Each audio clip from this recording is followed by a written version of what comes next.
Hi friends. So in this video I'll be talking about the PARC 3-step test because most of the times there is some confusion, there is some problem and we are not able to meet out the right answer. So I thought why not talking about the PARC step 3 test.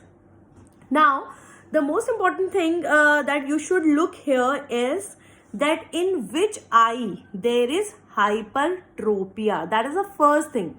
So if you go sequentially in a particular manner, I don't think that there will be a problem. Suppose I take an example where there is a right eye hypertropia.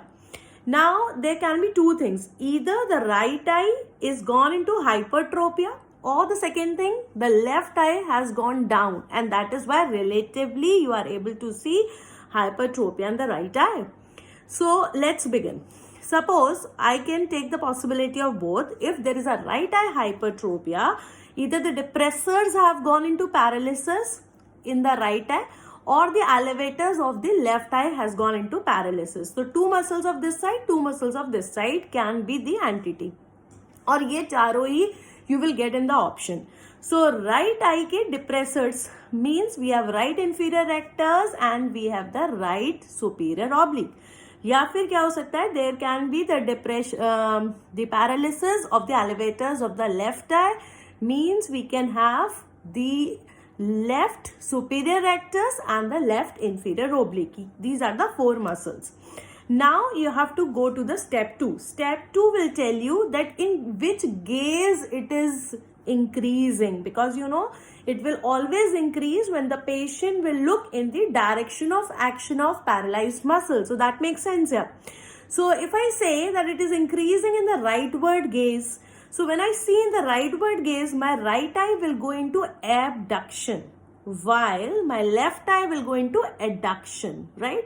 So I will have to choose a rectus muscle of this eye because I know that rectus will be tested in the abducting eye, maximum elevation and depression in abducting eye, while the maximum elevation and depression in the adducting eye will be done by obliques. I know this, okay? So I have to choose either the rectus of this.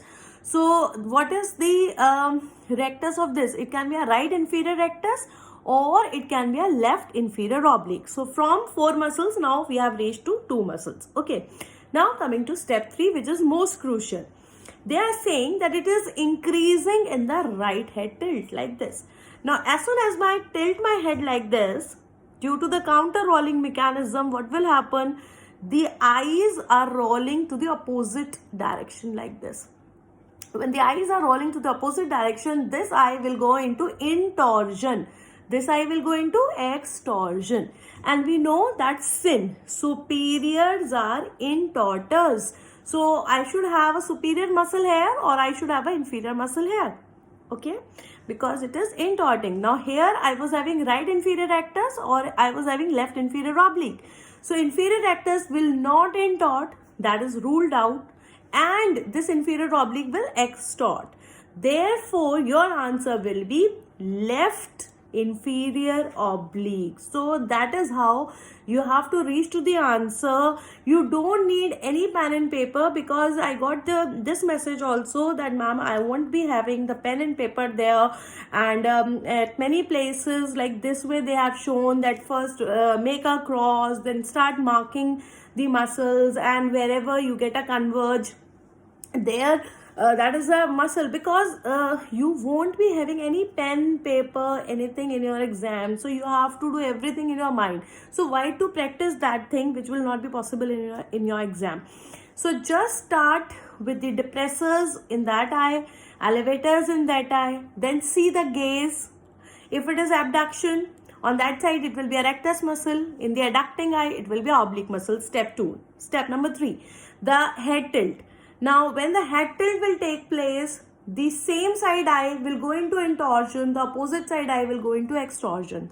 So, the same side eye should have a superior muscle, other side will have an inferior muscle, and whatever you are getting out of the two, that will become your answer. Now, apply this concept to any of the question and I am dead sure that you will get the answer. Reply me in the comment section, are you able to get or not? tell me what is the difficulty you are getting so that I can again resolve it.